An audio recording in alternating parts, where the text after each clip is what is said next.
When I get where I'm going, on the far side of the sky, the first thing that I'm gonna do is spread my wings and fly. I'm gonna land beside a lion and run my fingers through his mane, where I might find out what it's like to ride a drop of rain. Yeah, when I get where I'm going, there'll be only happy tears. I will shed the sins and struggles I have carried all these years, and I'll leave my heart wide open. I will love and have no fear. Yeah, when I get where I'm going, don't cry for me down here. I'm gonna walk with my granddaddy, and he'll match me step for step, and I'll tell him how I've missed him every minute since he left. And then I'll hug his neck. Yeah, when I get where I'm going, there'll be only happy tears. I will shed the sins and struggles I have carried all these years, and I'll leave my heart wide open. I will love and have no fear. Yeah, when I get where I'm going, don't cry for me down here. So much pain and so much darkness in this world we stumble through. All these questions I can't answer, and so much work to do. But when I get where I'm going, and I see my Maker's face, I'll stand forever in the light of His amazing grace. Yeah, when I get where I'm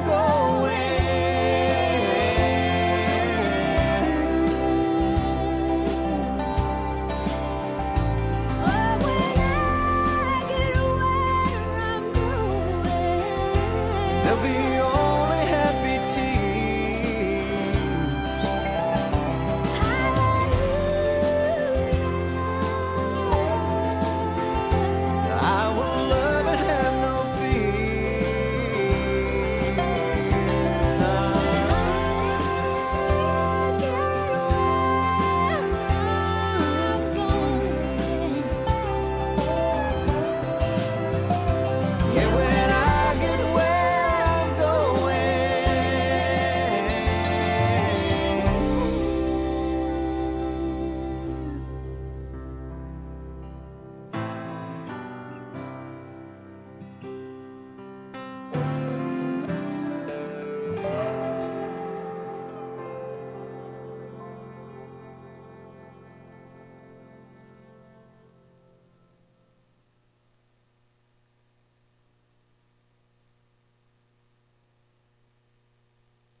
know the truth, of course I know I would be nothing without you.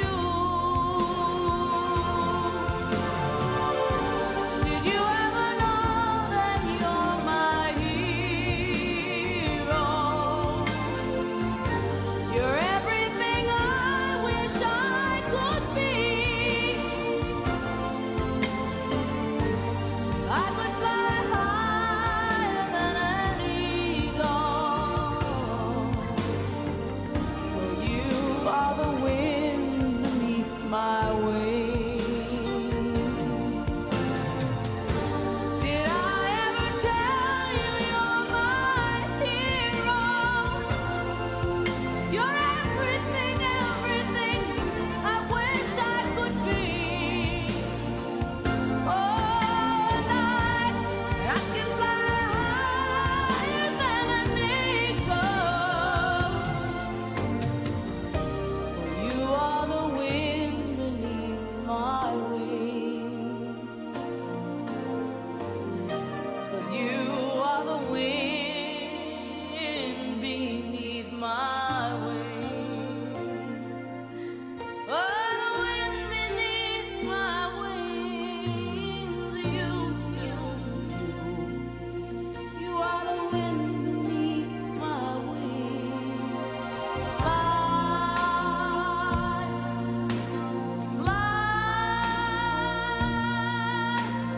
fly away. You let me fly so high. You, the wind beneath my wings. Oh, the wind beneath my wings. Fly, fly so high against the sky, so high I almost touch the sky. Thank you, thank God for you, the wind beneath my wings.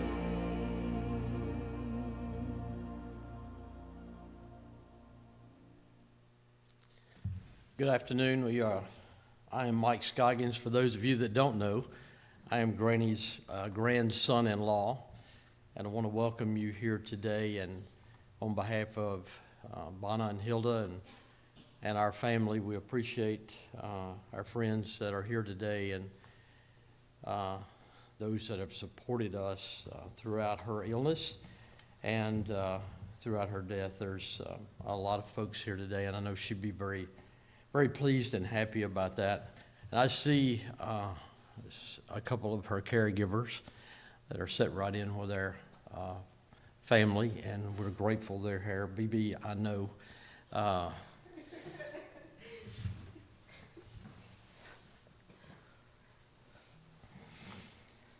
They have been angels for us as they've cared for Granny for a long time, and we're glad all of you are here. So I'm going to read a portion of the obituary. We will have another song, and then we will remember Granny. Mable Lucy Boyd Balthrop of Thomasville Community passed away on November 29, 2024 at Signature Healthcare in Clarksville, Tennessee, at the age of 103. Ms. Balthrop was born to George and Ida Fort Boyd on February 7th, 1921. She is preceded in death by her parents, her husband, Jesse Balthrop, her daughter, Betty Farmer, and grandson, Shane Ford, her sister, Bessie Farmer, and three brothers, Howard, Archie, and Bill Boyd. She is survived by two daughters, Bonna, her husband, Larry Redeker, of Thomasville, and Hilda, her husband, Jimmy Ford, of Ashland City. She is also survived by six grandchildren, Lisa Scoggins and her husband Mike, Tammy Steele and her husband Stephen, Gary Ford and his wife Missy, Melanie Ford and Dawn Perry and Wesley, and David Farmer and his wife Barbara, great-grandchildren Ashley Perry, Kayla Ford, Jesse Chandler, her husband Jared, Amanda Templeton, her husband Luke, Slate Hires and Emily, Caitlin Steele, Brandon Farmer and Sherry, W.T. Farmer, great-great-grandchildren, Erica, Alexia, I wanted to call her Lou really badly right there, Alexia, Zane, and Caden Chandler, Hudson Farmer, Avery, Kaysen, Kinsley, and Lane Farmer, and one on the way, and niece Jen Williams, and nephews Mark and Ken Boyd.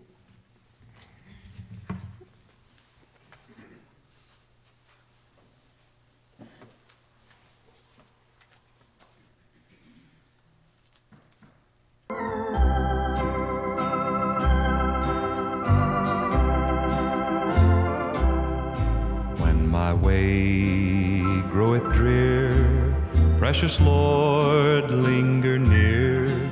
When my life is almost gone, hear my cry, hear my call, hold my hand lest I fall. Take my hand, precious Lord, lead me on. Precious Lord, take my hand, lead me on, let me stand. I am tired, I am weak, I am worn. Through the storm, through the night, lead me on to the light. Take my hand, precious Lord, lead me home.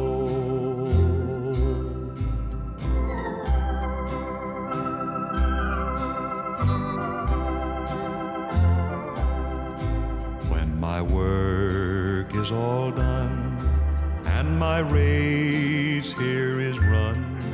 Let me see by the light thou hast shone, that fair city so bright, where the Lamb is the light. Take my hand, precious Lord, lead me on. Precious Lord, take my hand, lead me on, let me stand. I am tired, I'm weak, I am worn. Through the storm, through the night, lead me on to the light.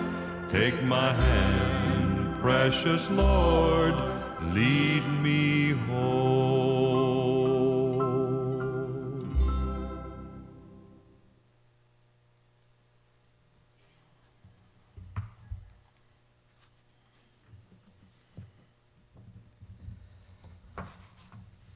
Not sure why Granny asked me to do this, but she did, and I'm honored to do it and humbled by the request, and hope I can do a good job for the family and for her today. When Lisa and I visited Granny, and that's one of the first things that I remember, so that's why I start that way, she would always ask Lisa asked me if Lisa was working me too hard.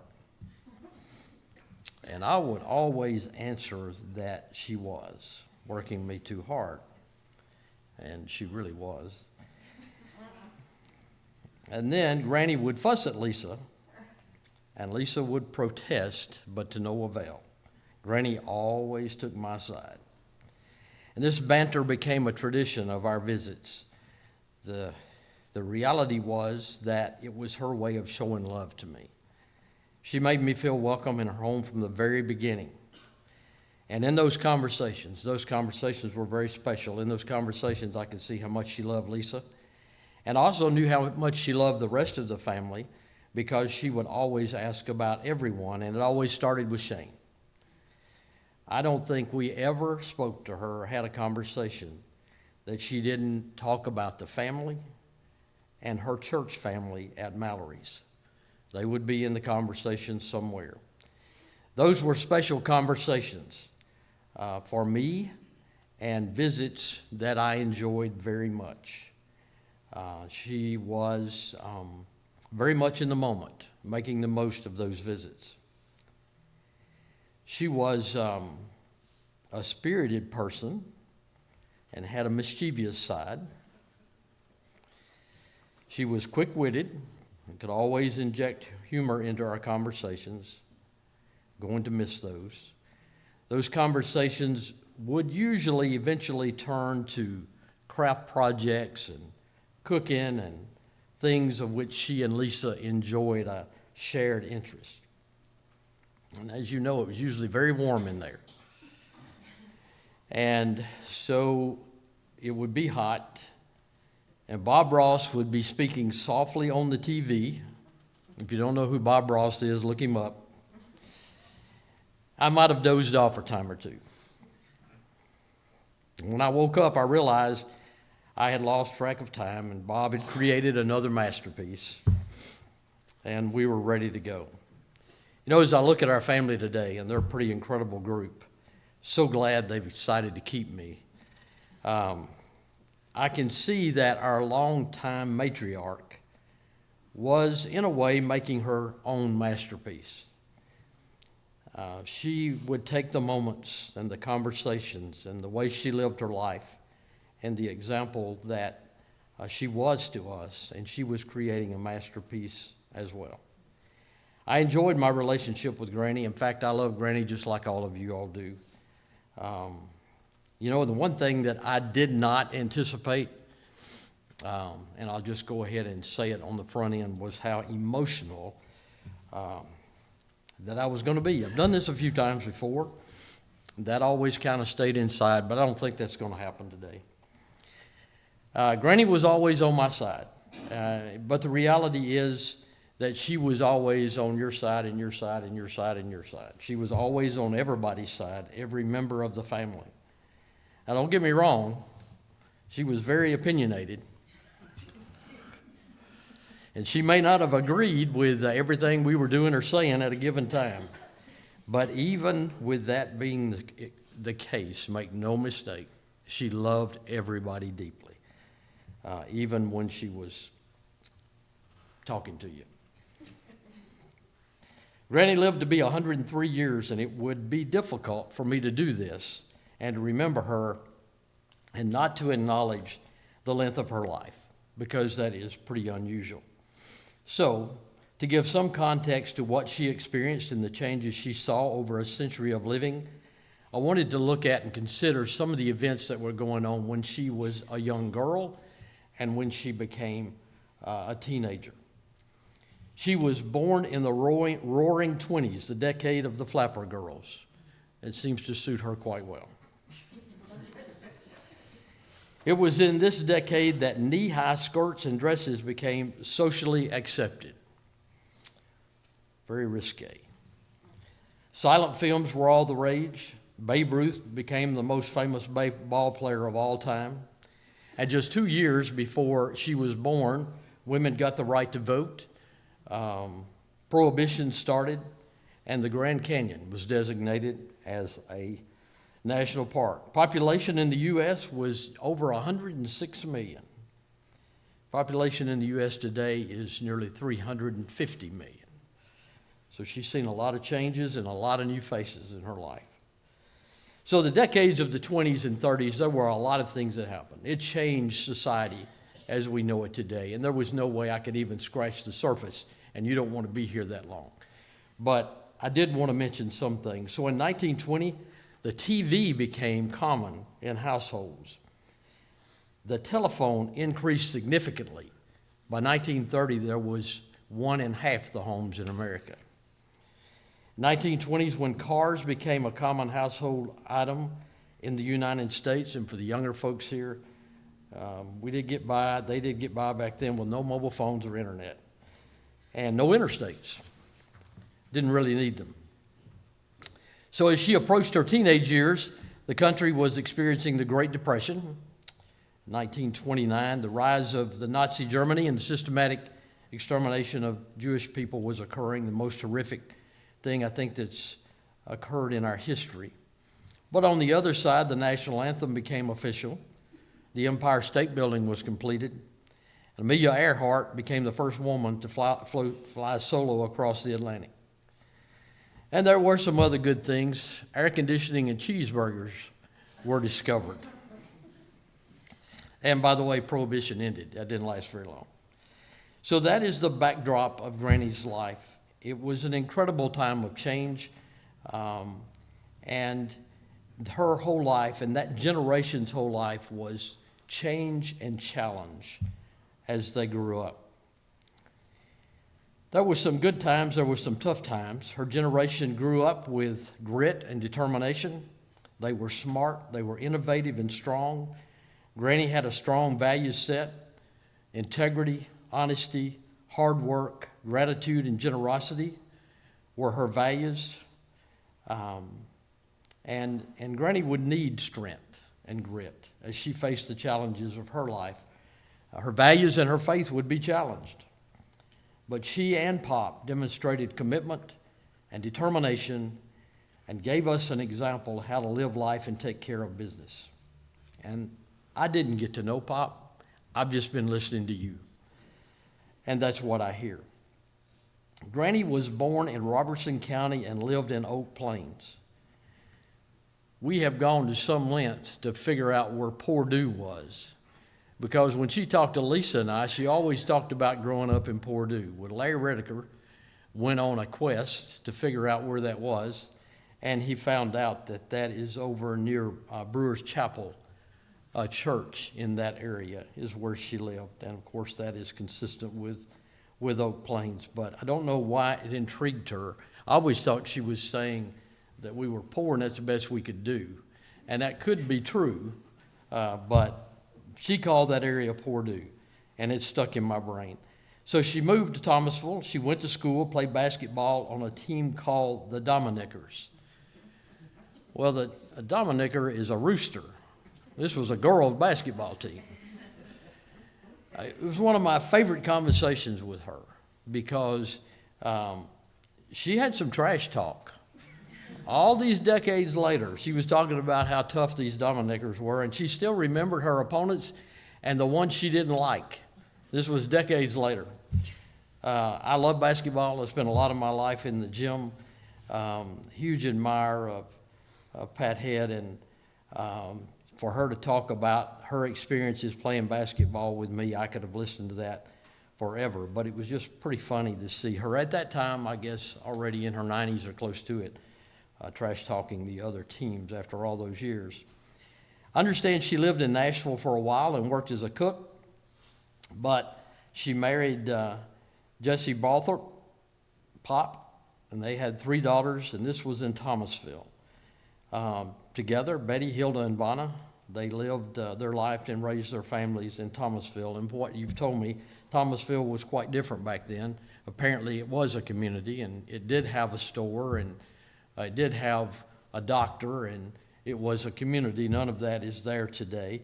But it was a farming community, and that's how Pop and Granny provided for the family, these hardworking folks.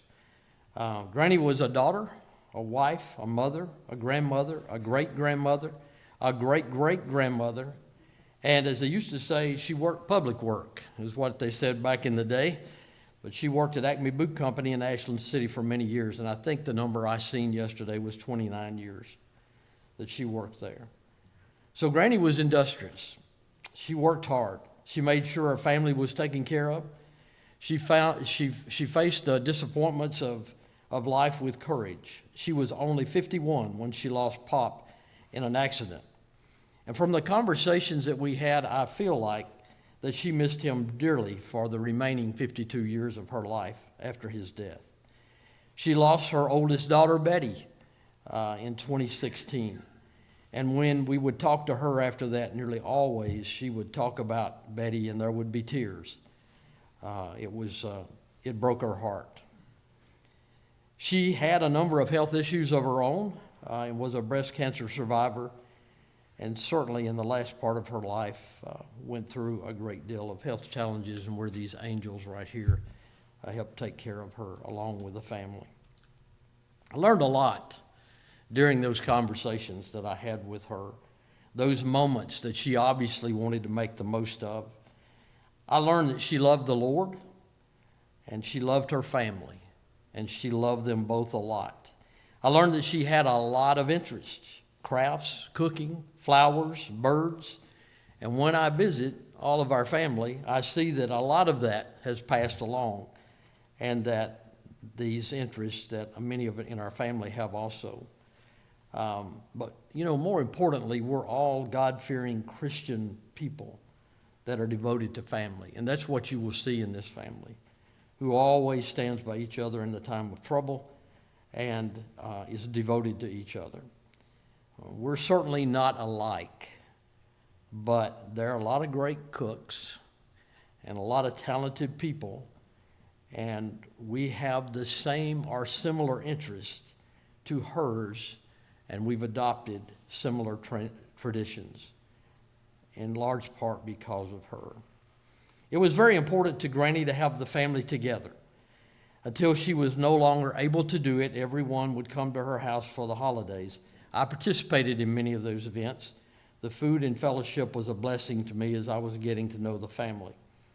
And Lisa pointed out to me that if she knew you liked something, she would be sure to make it. Lisa said one time she told her she liked boiled custard, and she made her a gallon. That's Granny. She loved her flowers. She loved to be outside. She was proud of her house. She kept her yard neat and with lots of flowers out there. She enjoyed her bird feeders and made sure the hummingbirds were always fed, and I think everybody in the family is still doing that besides her.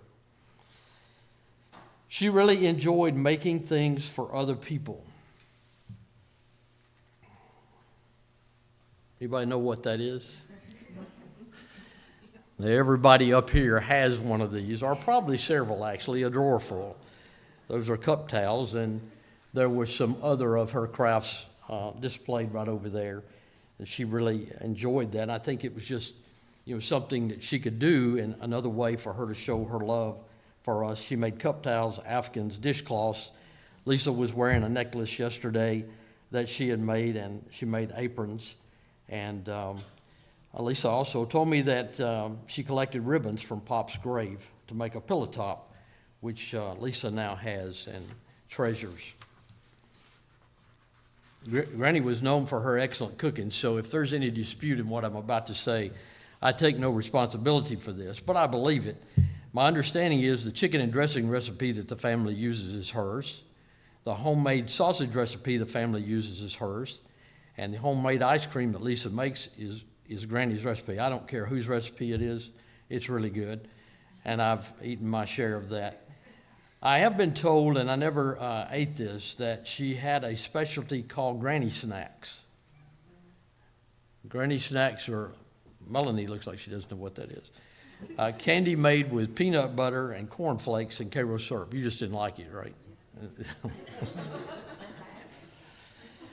So, there was somebody here last night, and I didn't know them. They weren't a member of the family, and they just happened to walk up beside me, and I think they asked me if some of you were here. And that person said to me she was one of a kind. And I thought, well, I kind of think that also. Sometimes you can't see the forest for the trees. But on a day like today, you kind of take a step back and you take time to look at those that you care about and think about those that you've just lost, and you realize what a very special person that they are. Granny lived a long life, and I think that she would have some things to say. Well, I know she'd have things to say about what she's learned. I want to share my speculation on what some of those things would be about time. James 4:13, for what is your life? It is even a vapor that appears for a little time and then vanishes away. This is my speculation, but I think even though she had a longer than average life, she would say that life is brief and time is precious, and be careful how you use it. One of my favorite Psalms is Psalms 90. That psalm is titled, The Eternity of God and Man's Frailty. What this psalm is about is that our days are numbered and we need to make the most of them. We need to follow God's word and path each and every day. So I'm going to share a couple of those verses with you. Verse 2, even from everlasting to everlasting, you are God. God is without beginning and without end. He's everlasting. Verse 4, for 1,000 years in thy sight are but as yesterday, when it is past, and as a watch in the night.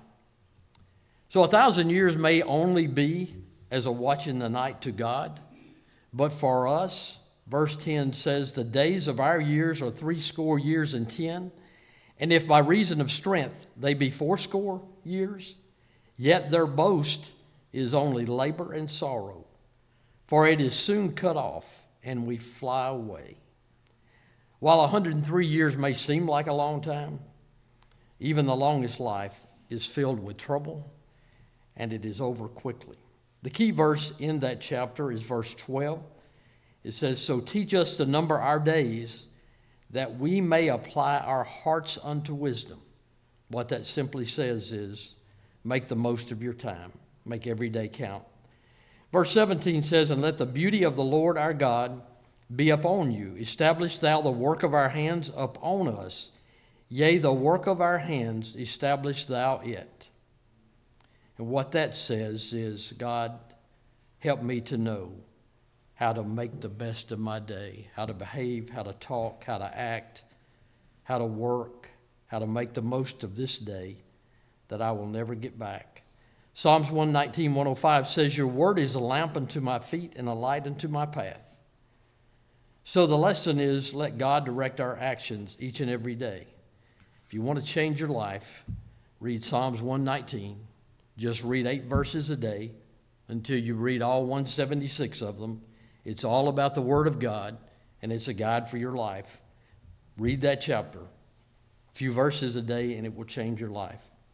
So I think Granny would say, make the most of your time. And I think she would also say, enjoy the present. Enjoy life in the present and trust in God's timing, because she's somebody that knew something about that.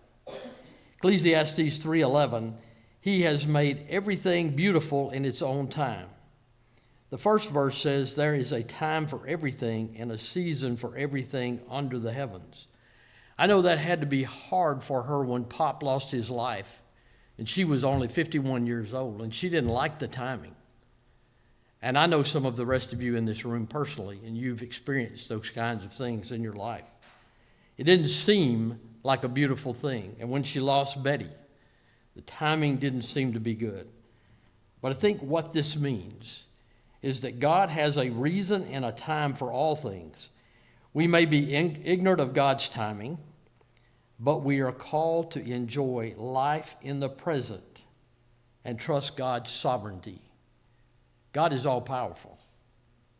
He has all the power. Our activity in this world is meaningful as we rely on His wisdom, His timing, and His goodness. Granny would say, it's not all about us. That's how you get through that. It's not all about us. It's about Him. Enjoy life in the present and let God take care of the things that we cannot control. Then I think she would say, because she would be concerned that God is salvation. God is our salvation. She would say, believe in Him. Psalm 62, 7 and 8. In God is my salvation and my glory. The rock of my strength and my refuge is in God. Trust in Him at all times, you people. Pour out your hearts before Him. God is a refuge for us. John 11:25 says, Jesus said to her, I am the resurrection and the life. The one who believes in me will live, even though they die. And whoever lives by believing in me will never die. Do you believe this? And that's the question. That's the question she would want you to answer. God is our salvation. And then I think Granny would say, God is on our side. Psalms 118, 6 and 7 says, the Lord is on my side. I will not fear. What can man do to me? Psalms 124:8, our help is in the name of the Lord. God is our refuge and strength, a very present help in the time of trouble. A very, very familiar passage I wanted to include because I think everyone knows it, and it's so meaningful. Isaiah 41:10, fear not, for I am with you. Be not dismayed, for I am your God. I will strengthen you. So I think Granny would say, make the most of your time. Make every day count. She would say, trust in God's timing. Give him the control. She would say, believe in him. Take care of your salvation. And she would say, God is on your side. You know, the world can test us. She certainly faced tests, and this family has certainly faced lots of tests and challenges, and I admire them so much. I am a part of the family. I'm not detaching myself, but at the same time, they've gone through so much even before I was welcomed into the family. One of my favorite hymns is Turn Your Eyes Upon Jesus. And I'm going to share this chorus with you because I think when things do happen, it's a great one to remember. Turn your eyes upon Jesus. Look full in his wonderful face, and the things of earth will grow strangely dim in the light of his glory and grace. So when those things are happening that test us and challenge us and make us feel discouraged, that's where we need to look. When I was doing this, and I think it's because it's a favorite place for Lisa and I thought about the birthing tree in McMinnville, Tennessee. This enormous white oak tree is 85 feet tall, a crown spread of 125 feet, and a possible age of 250 years old. I took this off the marker there, so I want to make sure I say it right. It has several lower limbs larger than many trees. It was named in the year 2000 as a landmark tree on the Tennessee Historic Tree Register. More important than its size is that it was a local landmark for settlers passing through the area. The huge oak was well-known meeting place for weary travelers, some of which waited long periods for fellow settlers or because of bad weather or lack of supplies. I'm thinking about Granny living 103 years old, and her and Pop there in Thomasville going way back. And she has been something of a landmark for our family. I think we're going to miss her, probably more than we think today, because we know what she went through at the end of her life. But we're going to miss her. She's been a landmark for a long time, and now she's gone on to her reward. The great white oak will live on through those for which it guided and sheltered. It'll do that through those people, and even after its life, it will continue to shelter people with the wood from that tree, huge tree. Granny will live on through the family and friends that she has guided and sheltered. Granny is gone, but because of the influence she had in our lives, she will continue to live on through us. That's kind of the way it works. Death is required to reach our destination and reward. There was a tree that gave its life to be a cross on which the Son of Man died to save you and me. And that cross is still influencing mankind to this day. The Son of Man gave his life on that cross that I might be saved, and is now the King of Kings and Lord of Lords forevermore. He has conquered death. He's been there, done that. He showed us the way. We will miss Granny, but she has left a great legacy, one that I will treasure and that will live on through us. So we might wonder what she would say after hearing all this today if she could. Well, we know what she would say because she's told us what to say. She gave this to Lisa to give to me to read at her funeral. So I'm going to tell you, this is very dim. I'm going to lean over a little, but I'm going to tell you what she would say to you today. Now, this is titled To My Granddaughter. She gave it to Lisa, but I'm going to change the name to my grandchildren and children. and it's called Grandma's Perils of Wisdom. I've traveled paths you've yet to walk, learned lessons old and new, and now this wisdom of my life I'm blessed to share with you. Listen closely to these. I think this comes from her heart. Let kindness spread like sunshine. Embrace those who are sad. Respect their dignity and give them joy, and leave them feeling glad.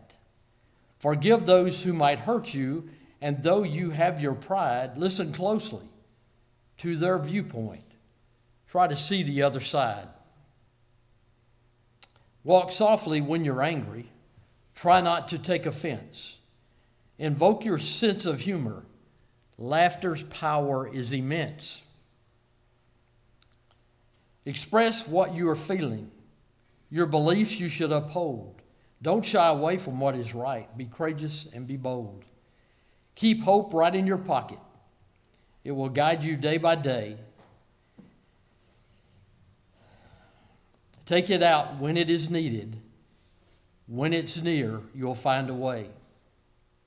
Keeping hope in our pocket. Remember, friends and family, of which you are a precious part. Love deeply, love truly, give freely from your heart. The world is far from perfect. There's conflict and there's strife, but you can still make a difference by how you live your life.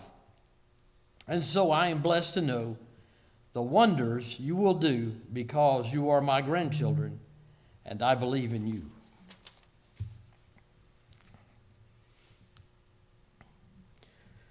Granny's a very special person, and she's gone home to be with the Lord, to be with Pop and Betty and Shane and her sisters and brothers and her parents. But she remains in us, and she is still on our side.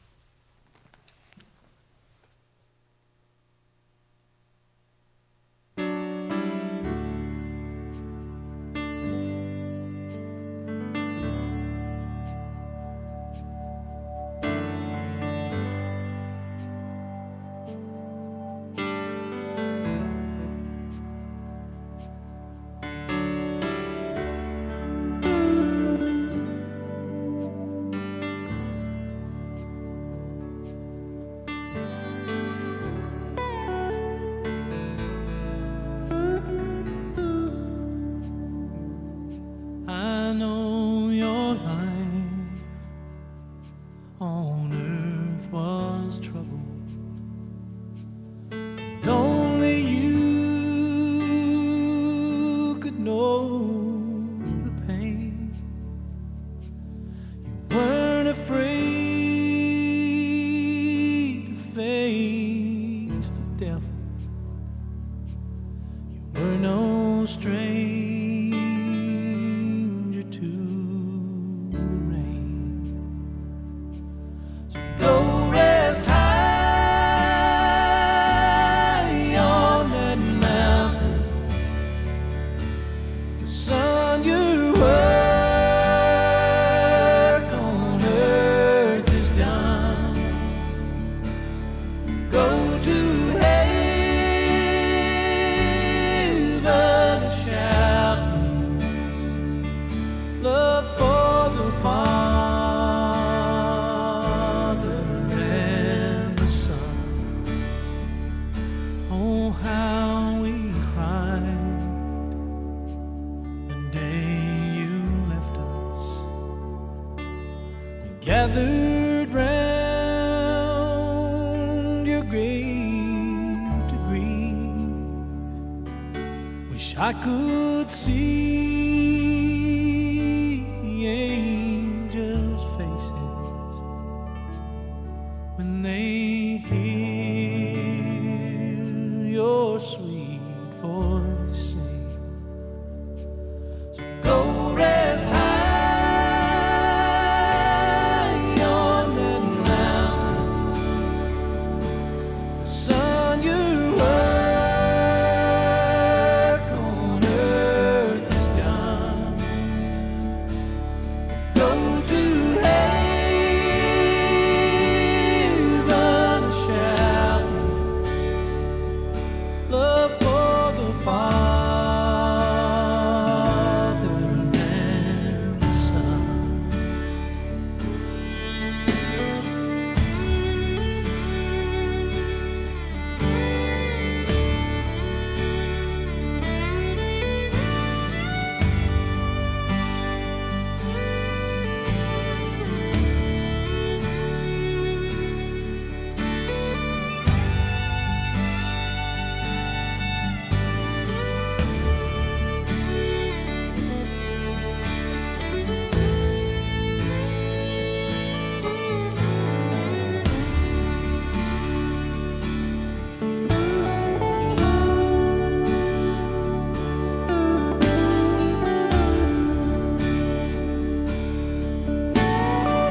concludes Miss Mable's funeral service. On behalf of the family, thank each of you for being here, those that were here last night and today, to celebrate her life. Burial will follow in Mallory's Cemetery at Mallory's Church on Thomasville Road. There will be a procession leaving here shortly. Anyone wishing to attend the burial and committal may certainly join the procession. We leave very slowly.